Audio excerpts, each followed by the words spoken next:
October மாத பௌர்ணமி தினத்தை முன்னிட்டு இயற்கையின் அரவணைப்போடு இன்றைய அன்னதானம் சுவை மிகுந்த ஆரோக்கியமான உணவு அதிகாலையில் தயார் செய்து அன்னூர் அரசு மருத்துவமனையில் அன்பர்களுக்கும் பாதசாரிகளுக்கும் நோயாளிகளுக்கும் கருணை மனதோடு வழங்கப்பட்டது. கருணை அப்படின்னு சொல்லப்படக்கூடியது வள்ளலார் அதிகமாக பயன்படுத்தக்கூடிய ஒரு வார்த்தையே கருணையாக மாறும். ஆடியும் பாடியும் பணிந்தும் இறைவனை அடைவதை விடவுமே இந்த கருணை அப்படின்னு சொல்லக்கூடிய ஒரு விஷயத்தை நம்ம கடைபிடிச்சாவே போதுமானது.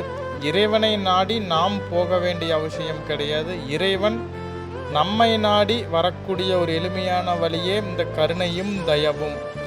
எவரொருவர் கருணையோடும் தயவோடும் வாழ்க்கையை கடக்கிறார்களோ அவர்களுடைய வாழ்நாள் முழுவதும் அந்த இறைவனின் துணையோடு எல்லா செயல்களிலும் இன்புற்று வாழ்வார்கள். அருட்பெரும் ஜோதி அருட்பெரும் ஜோதி தனிப்பெரும் கருணை அருட்பெரும் ஜோதி எல்லா உயிர்களும் இன்புற்று வாழ்க.